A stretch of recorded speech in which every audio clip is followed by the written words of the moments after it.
الله من الشيطان الرجيم. بسم الله الرحمن الرحيم.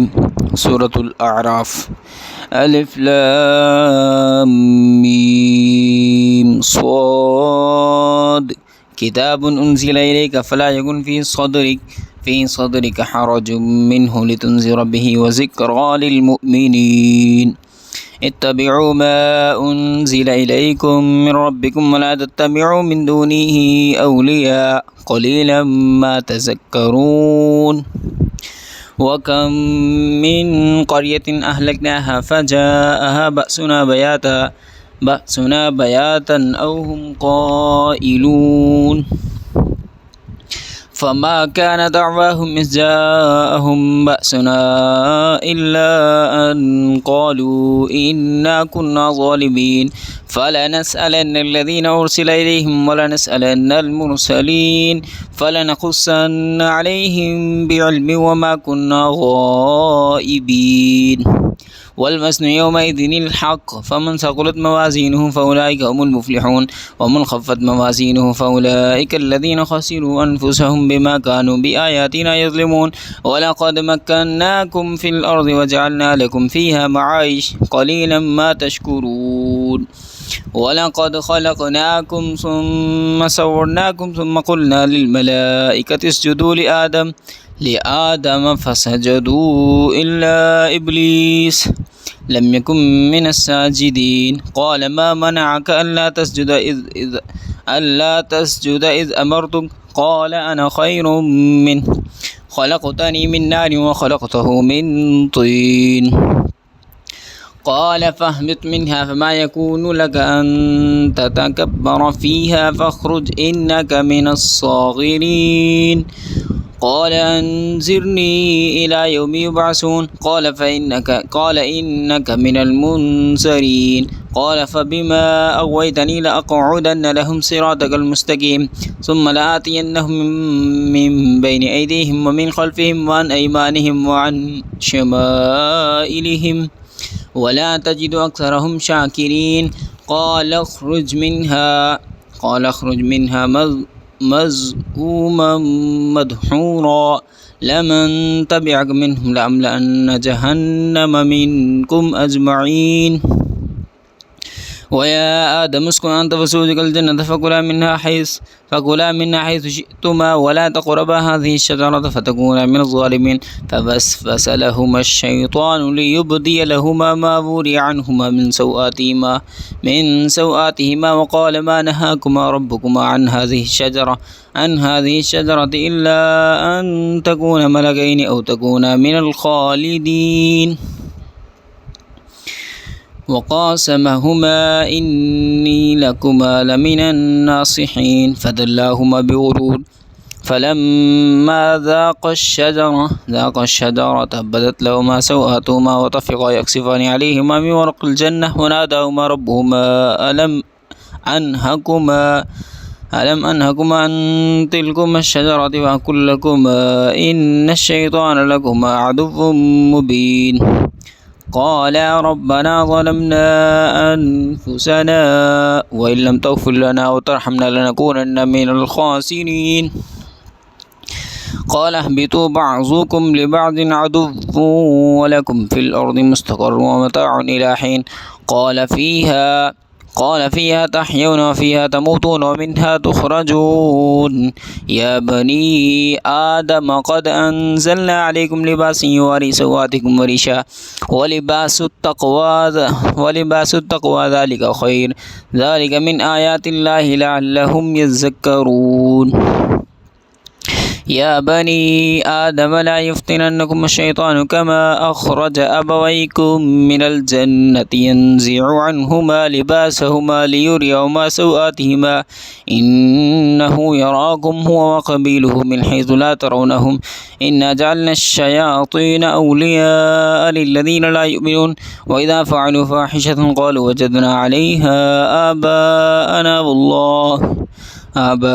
والله أمرنا بها قل إن الله لا يأمر بالفحشاء أتقولون على الله ما لا تعلمون. قل أمر ربي بالقسط وأقيموا وجوهكم عند كل مسجد وادعوه مخلصين له الدين كما بدأكم تعودون فريقا هدى وفريقا حق عليهم الضلالة إنهم اتخذوا الشياطين أولياء من دون الله ويحسبون أنهم مهتدون يا بني آدم خذوا زينتكم عند كل مسجد وكلوا واشربوا ولا تسرفوا إنه لا يحب المسرفين قل من حرم زينة الله التي أخرج لعباده والطيبات من رزقه قل هي للذين آمنوا في الحياة الدنيا خالصة يوم القيامة كذلك نفصل الآيات لقوم يعلمون قل إنما حرم ربي الفواحش ما ظهر منها وما بطن والإثم والبغي بغير الحق وأن تشركوا بالله ما لم ينزل به سلطانا وأن تقولوا على الله ما لا تعلمون ولكل أمة أجل فإذا جاء أجلهم لا يستأخرون ساعة ولا يستقدمون يا بني آدم إما يأتينكم رسل منكم يقصون عليكم آياتي فمن اتقى وأصلح فلا خوف عليهم ولا هم يحزنون والذين كذبوا بآياتنا واستكبروا عنها أولئك أصحاب النار هم فيها خالدون فمن أظلم ممن افترى على الله كذبا أو كذب بآياته أولئك ينالهم نصيبهم من الكتاب حتى إذا جاءتهم رسلنا يتوفونهم قالوا أين ما كنتم تدعون من دون الله قالوا ضلوا عنا وشهدوا على أنفسهم أنهم كانوا كافرين قال ادخلوا في قد خلت من قبلكم من الجن والإنس في النار كلما دخلت أمة لعنت أختها حتى إذا اداركوا فيها جميعا قالت أخراهم لأولاهم ربنا هؤلاء يضلون فآتهم عذابا ضعفا من النار قال لكل ضعف ولكن لا تعلمون وقالت أولاهم لأخراهم فما كان لكم علينا من فضل فذوقوا العذاب بما كنتم تكسبون إن الذين كذبوا بآياتنا واستكبروا عنها لا تفتح لهم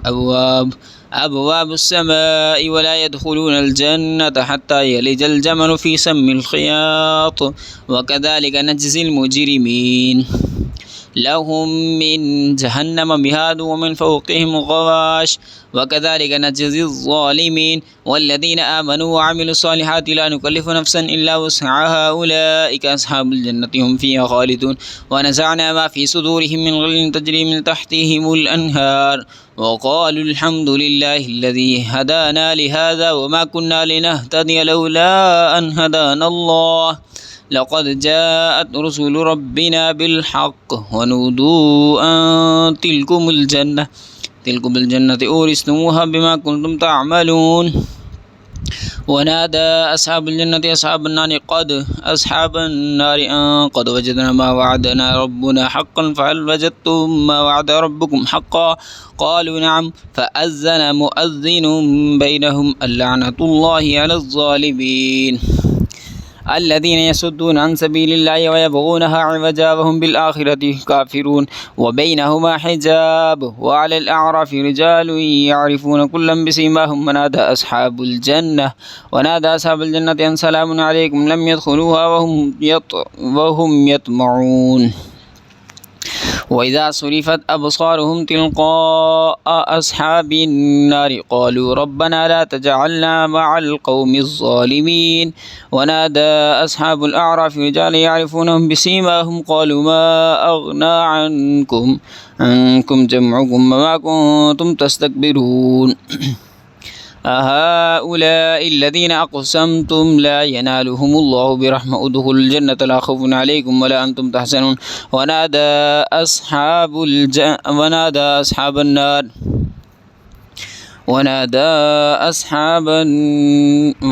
أصحاب الأعراف رجالا يعرفونهم بسيماهم قالوا ما أغنى عنكم جمعكم وما كنتم تستكبرون أهؤلاء الذين أقسمتم لا ينالهم الله برحمة ادخلوا الجنة لا خوف عليكم ولا أنتم تحزنون ونادى أصحاب النار أصحاب الجنة أن أفيضوا علينا من الماء أو مما رزقكم الله قالوا إن الله حرمهما على الكافرين الذين اتخذوا دينهم لهوا ولعبا وغرتهم الحياة الدنيا فاليوم ننساهم كما نسوا لقاء يومهم هذا وما كانوا بآياتنا يجحدون ولقد جئناهم بكتاب فصلناه على علم وهدى ورحمة لقوم يؤمنون هل ينظرون إلا تأويل يوم يأتي تأويله يقول الذين نسوا من قبل قد جاءت رسل ربنا بالحق فهل لنا من شفعاء فيشفعوا لنا ونرد ونعمل غير الذي كنا نعمل قد خسروا أنفسهم وضل عنهم ما كانوا يفترون إن ربكم الله الذي خلق السماوات والأرض في 6 أيام ثم استوى على العرش يغشي الليل النهار يطلبه حثيثا والشمس والقمر والنجوم مسخرات بأمره ألا له الخلق والأمر تبارك الله رب العالمين ادعوا ربكم تضرعا وخفيا إنه لا يحب المعتدين ولا تفسدوا في الأرض بعد إصلاحها وادعوه خوفا وطمعا إن رحمة الله قريب من المحسنين وهو الذي يرسل الرياح بشرا بين يدي رحمته حتى إذا أقلت سحابا ثقالا سقناه لبلد ميت فأنزلنا به الماء فأخرجنا به من كل ثمرات كذلك نخرج الموتى لعلكم تذكرون والبلد الطيب يخرج نباته بإذن ربه والذي خبث لا يخرج إلا نكدا كذلك نصرف الآيات لقوم يشكرون لقد أرسلنا نوحا إلى قومه فقال يا قوم اعبدوا الله ما لكم من إله غيره إني أخاف عليكم عذاب يوم عظيم قال الملأ من قومه إنا لنراك في ضلال مبين قال يا قوم ليس بي ضلالة ولكني رسول من رب العالمين أبلغكم رسالات ربي وأنصح لكم وأعلم من الله ما لا تعلمون أو عجبتم أن جاءكم ذكر من ربكم على رجل منكم لينذركم فلتتقوا ولعلكم ترحمون فكذبوه فأنجيناه والذين معه في الفلك وأغرقنا الذين كذبوا بآياتنا إنهم كانوا قوم عمين وإلى عاد أخاهم هودا قال يا قوم اعبدوا الله ما لكم من إله غيره أفلا تتقون قال الملأ الذين كفروا من قومه إنا لنراك فيه سفاهة وإنا لنظنك من الكاذبين قال يا قوم ليس بي سفاهة ولكني رسول من رب العالمين أبلغكم رسالات ربي وأنا لكم ناصح أمين أو عجبتم أن جاءكم ذكر من ربكم على رجل منكم لينذركم واذكروا إذ جعلكم خلفاء من بعد قوم نوح وزادكم في الفلك بسطة فاذكروا آلاء الله لعلكم تفلحون قالوا أجئتنا لنعبد الله وحده ونذر ما كان يعبد آباؤنا فأتنا بما تعدنا إن كنت من الصادقين قال قد وقع عليكم من ربكم رجس وغضب أتجادلونني في أسماء سميتموها أنتم آباؤكم ما نزل الله بها من سلطان فانتظروا إني معكم من المنتظرين فأنجيناه والذين معه برحمة منا وقطعنا دابر الذين كذبوا بآياتنا وما كانوا مؤمنين وإلى ثمود أخاهم صالحا قال يا قوم اعبدوا الله ما لكم من إله غيره قد جاءتكم بينة من ربكم هذه ناقة الله لكم آية فذروها تأكل في أرض الله ولا تمسوها بسوء فيأخذكم عذاب أليم واذكروا إذ جعلكم خلفاء من بعد عاد وبوأكم في الأرض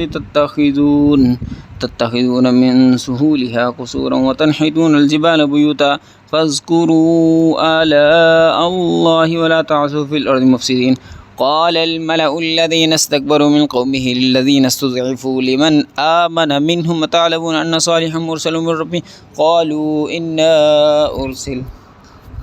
إنا بما أرسل به مؤمنين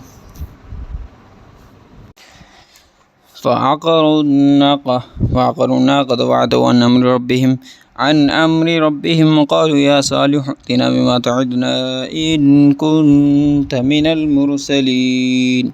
فأخذتهم الرجفة فأصبحوا في دارهم جاثمين فتولى عنهم وقال يا قوم لقد أبلغتكم رسالة ربي ونصحت لكم ولكن لا تحبون الناصحين ولوطا إذ قال لقومه أتأتون الفاحشة ما سبقكم بها من أحد من العالمين إنكم لتأتون الرجال شهوة من دون النساء بل أنتم قوم مسرفون وما كان جواب قومه إلا أن قالوا أخرجوهم من قريتكم إنهم أناس يتطهرون فأنجيناه وأهله إلا امرأته كانت من الغابرين وأمطرنا عليهم مطرا فانظر كيف كان عاقبة المجرمين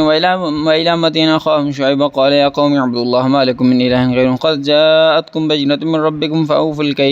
فأوفوا الكيل والميزان ولا تبخسوا الناس أشياءهم ولا تفسدوا في الأرض بعد إصلاحها ذلكم خير لكم إن كنتم مؤمنين ولا تقعدوا بكل صراط توعدون وتصدون عن سبيل الله من آمن به وتبغونها عوجا واذكروا إذ كنتم قليلا فكثركم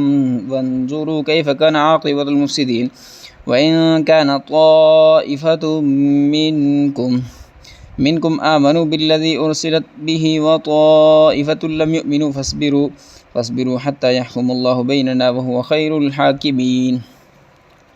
أعوذ بالله من الشيطان الرجيم. قال الملأ الذين استكبروا من قومه لنخرجنك يا شعيب والذين آمنوا معك من قريتنا أو لتعودن في ملتنا قال أولو كنا كارهين قد افترينا على الله كذبا إن عدنا في ملتكم بعد إذ نجانا الله منها وما يكون لنا أن نعود فيها إلا أن يشاء الله ربنا وسع ربنا كل شيء علما على الله توكلنا ربنا افتح بيننا وبين قومنا بالحق وأنت خير الفاتحين. وقال الملأ الذين كفروا من قومه لئن اتبعتم شعيبا إنكم إذا لخاسرون فأخذتهم الرجفة فأصبحوا في دارهم جاثمين الذين كذبوا شعيبا كأن لم يغنوا فيها الذين كذبوا شعيبا كانوا هم الخاسرين فتولى عنهم وقال يا قوم لقد أبلغتكم رسالات ربي ونصحت لكم فكيف آسى على قوم الكافرين وما أرسلنا في قرية من نبي إلا أخذنا أهلها بالبأساء والضراء لعلهم يضرعون ثم بدلنا مكان السيئة الحسنة حتى عفوا وقالوا قد مس آباءنا الضراء والسراء فأخذناهم بغتة وهم لا يشعرون ولو أن أهل القرى آمنوا واتقوا لفتحنا عليهم بركات من السماء والأرض ولكن كذبوا فأخذنا بما كانوا يكسبون أفأمن أهل القرى أن يأتيهم بأسنا بياتا وهم نائمون أو أمن أهل القرى أن يأتيهم بأسنا ضحى وهم يلعبون أفأمنوا مكر الله فلا يأمن مكر الله إلا القوم الخاسرون أولم يهد للذين يرثون الأرض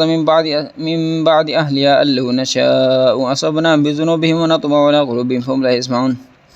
تلك القرى نقص عليك من أنبائها ولقد جاءتهم رسلهم بالبينات فما كانوا ليؤمنوا بما كذبوا من قبل كذلك يطبع الله على قلوب الكافرين وما وجدنا لأكثر من عهد وإن وجدنا أكثرهم لفاسقون ثم بعثنا من بعدهم موسى بآياتنا إلى فرعون وملئه فظلموا بها فانظر كيف كان عاقبة المفسدين. وقال موسى يا فرعون إني رسول من رب العالمين حقيق على ألا أقول على الله إلا الحق قد جئتكم ببينة من ربكم فأرسل معي بني إسرائيل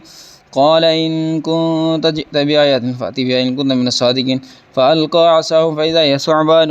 مبين ونزع يده فإذا هي بيضاء للناظرين قال الملأ من قوم فرعون إن هذا لساحر عليم يريد أن يخرجكم من أرضكم بسحر فماذا تأمرون قالوا أرجه وأخاه وارسل في المدائن حاشرين يأتوك بكل سحار عليم وجاء السحرة فرعون قالوا إن لنا لأجرا إن كنا نحن الغالبين قال نعم وإنكم لمن المقربين. قالوا يا موسى إما أن تلقي وإما أن نكون نحن الملقين. قال ألقوا. فلما ألقوا سحروا أعين الناس واسترهبوهم وجاءوا بسحر عظيم. وأوحينا إلى موسى أن ألق عصاك فإذا هي تلقف ما يأفكون فوقع الحق وبطل ما كانوا يعملون. فغلبوا هنالك وانقلبوا صاغرين والقي السحرة ساجدين. قالوا آمنا برب العالمين رب موسى وهارون. قال فرعون آمنتم به قبل أن آذن لكم إن هذا لمكر مكرتموه في المدينة لتخرجوا منها أهلها فسوف تعلمون. لأقطعن أيديكم وأرجلكم من خلاف ثم لأصلبنكم أجمعين. قالوا إنا إلى ربنا منقلبون. وما تنقم منا إلا أن آمنا بآيات ربنا لما جاءتنا ربنا أفرغ علينا صبرا وتوفنا مسلمين. وقال الملأ من قوم فرعون تذر موسى وقومه ليفسدوا في الأرض ويذرك وآلهتك. قال سنقتل أبناءهم ونستحيي نساءهم وإنا فوقهم قاهرون. قال موسى لقومه استعينوا بالله واصبروا إن الأرض لله يورثها من يشاء من عباده والعاقبة للمتقين. قالوا أوذينا من قبل أن تأتينا ومن بعد ما جئتنا. قال عسى ربكم أن يهلك عدوكم ويستخلفكم في الأرض فينظر كيف تعملون. ولقد أخذنا آل فرعون بالسنين ونكث من الثمرات لعلهم يذكرون. فإذا جاءتهم الحسنة قالوا لنا هذه وإن تصبهم سيئة يتطيروا بموسى ومعه ألا إنما طائرهم عند الله ولكن أكثرهم لا يعلمون. وقالوا مهما تأتينا به من آية لتسحرنا بها فما نحن لك بمؤمنين. فأرسلنا عليهم الطوفان والجراد والقمل والضفادع والدم آيات مفصلات فاستكبروا وكانوا قوما مجرمين. ولما وقع عليهم الرجس قالوا يا موسى ادع لنا ربك بما عهد عندك لئن كشفت عنا الرجس لنؤمنن لك ولنرسلن معك بني إسرائيل. فلما كشفنا عنهم الرجس إلى أجل هم بالغوه إذا هم ينكثون. فانتقمنا منهم وأغرقناهم في اليم بأنهم كذبوا بآياتنا وكانوا عنها غافلين. وأورثنا القوم الذين كانوا يستضعفون مشارق الأرض ومغاربها التي باركنا فيها وتمت كلمة ربك الحسنى على بني إسرائيل بما صبروا ودمرنا ما كان يصنع فرعون وقومه وما كانوا يعرشون. وجاوزنا ببني إسرائيل البحر فاتوا على قوم يعكفون على أصنام لهم. قالوا يا موسى اجعل لنا إلها كما لهم آلهة. قال إنكم قوم تجهلون إن هؤلاء متبر ما هم فيه وباطل ما كانوا يعملون. قال أغير الله يبغيكم إله وهو فضلكم على العالمين. وإذ أنجيناكم من آل فرعون يسومونكم سوء العذاب يقتلوا أبناءكم ويستحيون نساءكم وفي ذلكم بلاء من ربكم عظيم. وواعدنا موسى 30 ليلة وأتممناها ب10 فتم ميقات ربه 40 ليلة. وقال يا موسى لأخيه هارون اخلفني في قومي وأصلح ولا تتبع سبيل المفسدين. ولما جاء موسى لميقاتنا وكلمه ربه قال رب أرني أنظر إليك. قال لن تراني ولكن انظر إلى الجبل فإن استقر مكانه فسوف تراني. فلما تجلى ربه للجبل جعله دكا وخر موسى صعقا. فلما أفاق قال سبحانك تبت إليك وأنا أول المؤمنين. قال يا موسى إني اصطفيتك على الناس برسالاتي وبكلامي فخذ ما آتيتك وكن من الشاكرين. وكتبنا له في الألواح من كل شيء موعظة وتفصيلا لكل شيء فخذها بقوة وأمر قومك يأخذوا بأحسنها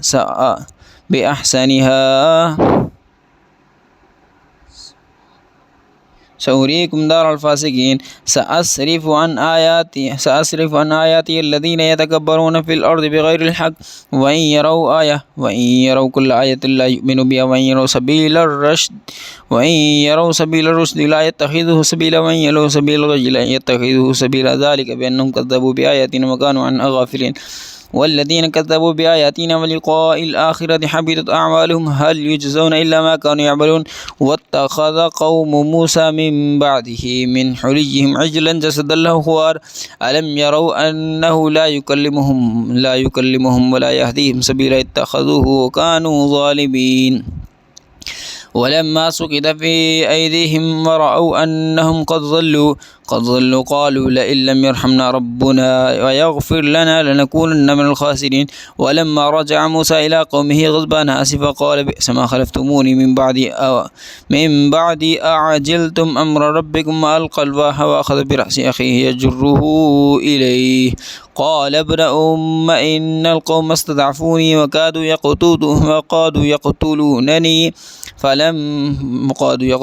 يقتلونني فلا تشمت بي الأعداء ولا تجعلني من القوم الظالمين قال رب اغفر لي ولأخي وأدخلنا في رحمتك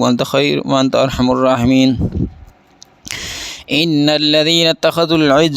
الذين اتخذوا العجل سينالهم غضب من ربهم وذلة في الحياة الدنيا وكذلك نجزي المفترين والذين عملوا السيئات ثم تابوا من بعدها وآمنوا إن ربك من بعدها لغفور رحيم ولما سكت عن موسى الغضب وأخذ الألواح وفي نسختها هدى ورحمة للذين هم لربهم يرهبون واختار موسى قومه 70 رجلا لميقاتنا فلما أخذتهم الرجفة قال رب لو شئت أهلكتهم من قبل وإياي أتهلكنا بما فعل السفهاء منا إن هي إلا فتنتك تضل بها من تشاء وتهدي من تشاء أنت ولينا فاغفر لنا وارحمنا وأنت خير الغافرين واكتب لنا في هذه الدنيا حسنة وفي الآخرة إنا هدنا إليك قال عذابي أصيب به من أشاء ورحمتي وسعت كل شيء فسأكتبها للذين يتقون ويؤتون الزكاة والذين هم بآياتنا يؤمنون الذين يتبعون الرسول النبي الأمي الذي يجدونه مكتوبا عندهم في التوراة والإنجيل يأمرهم بالمعروف وينهاهم عن المنكر ويحل لهم الطيبات ويحرم عليهم الخبائث ويضع عنهم إصرهم والأغلال التي كانت عليهم فالذين آمنوا به وعزروه ونصروا واتبعوا النور الذي أنزل معه أولئك هم المفلحون قل يا أيها الناس إني رسول الله إليكم جميعا الذي له ملك السماوات والأرض لا إله إلا هو يحيي ويميت فآمنوا بالله ورسوله النبي الأمي الذي يؤمن بالله وكلماته واتبعوه لعلكم تهتدون ومن قوم موسى أمة يهدون بالحق وبه يعدلون وقطعناهم 12 أسباطا أمما وأوحينا إلى موسى إذ استسقاه قومه أن اضرب بعصاك الحجر فانبجست منه 12 عينا قد علم كل ناس مشربهم وظللنا عليهم الغمام وأنزلنا عليهم المن والسلوى كلوا من طيبات ما رزقناكم وما ظلمونا ولكن كانوا أنفسهم يظلمون وإذ قيل لهم اسكنوا هذه القرية وكلوا منها حيث شئتم وقولوا حتة وادخلوا الباب سجدا نغفر لكم خطيئاتكم سنزيد المحسنين فبدل الذين ظلموا منهم قولا غير الذي قيل لهم فأرسلنا عليهم رجزا من السماء بما كانوا يظلمون واسألهم عن القرية التي كانت حاضرة البحر إذ يعدون في السبت إذ تأتيهم حيتان يوم سبت شرعا ويوم لا يسبتون لا تأتيهم كذلك نبلوهم بما كانوا يفسقون وإذ قالت أمة منهم لم تعظون قوما إلا مهلكهم أو معذبهم عذابا شديدا قالوا معذرة إلى ربكم ولعلهم يتقون فلما نسوا ما ذكروا به أنجينا الذين ينهون عن السوء وأخذنا الذين ظلموا بعذاب بئيس بعذاب بئيس بما كانوا يفسقون فلما عتوا عما نهوا عنه قلنا لهم كونوا قردة خاسئين وإذ تأذن ربك ليبعثن عليهم إلى يوم القيامة من يسومهم سوء العذاب إن ربك لسريع العقاب وإنه لغفور رحيم وقطعناهم في الأرض أمما منهم الصالحون ومنهم دون ذلك وبلوناهم بالحسنات والسيئات لعلهم يرجعون فخلف من بعدهم خلف ورثوا الكتاب يأخذون عرض هذا الأدنى ويقولون سيغفر لنا وإن يأتهم عرض مثله يأخذوه ألم يؤخذ عليهم ميثاق الكتاب ألا يقولوا على الله إلا الحق ودرسوا ما فيه والدار الآخرة خير للذين يتقون أفلا تعقلون والذين يمسكون بالكتاب وأقاموا الصلاة إنا لا نضيع أجر المصلحين وإذ نتقنا الجبل فوقهم كأنه ظلة وظلوا أنه واقع بهم خذوا ما آتيناكم بقوة واذكروا ما فيه لعلكم تتقون وإذ أخذ ربك من بني آدم من ظهورهم ذريتهم وأشهدهم على أنفسهم ألست بربكم قالوا بلى شهدنا أن تقولوا يوم القيامة إنا كنا عن هذا غافلين تقولوا إنما أشرك آباؤنا من قبل وكنا ذرية من بعد ما فتهلكنا بما فعل المبطلون وكذلك نفصل الآيات ولعلهم يرجعون واتلو عليهم نبأ الذي آتيناه آياتنا فانسلخ منها فأتبعه الشيطان فكان من الغافلين ولو شئنا لرفعناه بهذا ولكنه أخلد إلى الأرض واتبع هواه فمثله كمثل الكلب إن تحمل عليه يلهث أو تتركه يلهث ذلك مثل القوم الذين كذبوا بآياتنا فقصص القصص لعلهم يتفكرون ساء مثلا القوم الذين كذبوا بآياتنا وأنفسهم كانوا يظلمون من يهد الله فهو المهتد ومن يضلل فأولئك هم الخاسرون.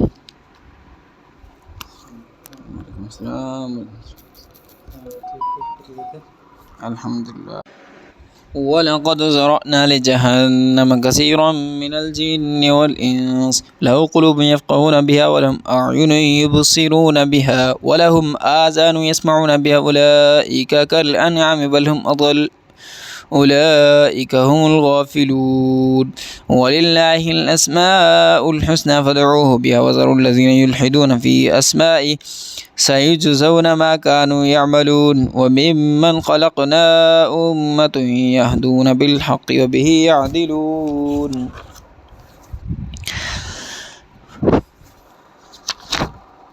والذين كذبوا بآياتنا سنستدرجهم من حيث لا يعلمون وأملي لهم إن كيدي متين أولم يتفكروا ما بصاحب من جنة إن هو إلا نذير مبين أولم ينظروا في ملكوت السماوات والأرض وما خلق الله من شيء وأن أسى أن يكون قد اقترب أجلهم فبأي حديث بعده يؤمنون من يضلل الله فلا هادي له ويذرهم في طغيانهم يعمهون يسألونك عن الساعة أيان مرساها قل إنما علمها عند ربي لا يجليها لوقتها إلا هو ثقلت في السماوات والأرض لا تأتيكم إلا بغتة يسألونك كأنك حفي عنها قل إنما علمها عند الله ولكن أكثر الناس لا يعلمون قل لا أملك لنفسي نفعا ولا ضرا إلا ما شاء الله ولو كنت أعلم الغيب لأكثرت من الخير وما مسني السوء إن أنا إلا نذير وبشير لقوم يؤمنون هو الذي خلقكم من نفس واحدة وجعل منها زوجها ليسكن إليها فلما تغشاها حملت حملا خفيفا فمرت به فلما أثقلت دعوا الله ربهما لئن آتيتنا صالحا لنكونن من الشاكرين. فلما آتاهما صالحا جعل له شركاء فيما آتاهما فتعالى الله عما يشركون ما لا يخلق شيئا وهم يخلقون ولا يستطيعون لهم نصرا ولا أنفسهم ينصرون وإن تدعوهم إلى الهدى لا يتبعوكم سواء عليكم أدعوتموهم أم أنتم صامتون إن الذين تدعون من دون الله عباد أمثالكم فادعوهم فاستجيبوا لكم إن كنتم صادقين ألهم أرجل يمشون بها أم لهم أيدي يبطشون بها أم لهم أعين يبصرون بها أم لهم آذان يسمعون بها قل ادعوا شركاءكم ثم كيدوني فلا تنصرون إن ولي الله هو الذي نزل الكتاب وهو يتولى الصالحين والذين تدعون من دونه لا يستطيعون نصركم ولا أنفسهم ينصرون وإن تدعوهم إلى الهدى لا يسمعوا وتراهم ينظرون إليك وهم لا يبصرون خذ العفو وأمر بالمعروف وأعرض عن الجاهلين وإما ينزغنك من الشيطان نزغ فاستعذ بالله إنه سميع عليم إن الذين اتقوا إذا مسهم طائف من الشيطان تذكروا فإذا هم مبصرون وإخوانهم يمدون في الغي ثم لا يقصرون وإذا لم تأتهم بآية قالوا لولا اجتبيتها قل إنما أتبع ما يوحى إلي من ربي هذا بصائر من ربكم وهدى ورحمة لقوم يؤمنون وإذا قرئ القرآن فاستمعوا له وأنصتوا لعلكم ترحمون واذكر ربك في نفسك تضرعا وخيفة ودون الجهر من القول بالغضب والآثار ولا تكن من الغافلين إن الذين عند ربك لا يستكبرون عن عبادته ويسبحونه وله يسجدون صدق الله العظيم.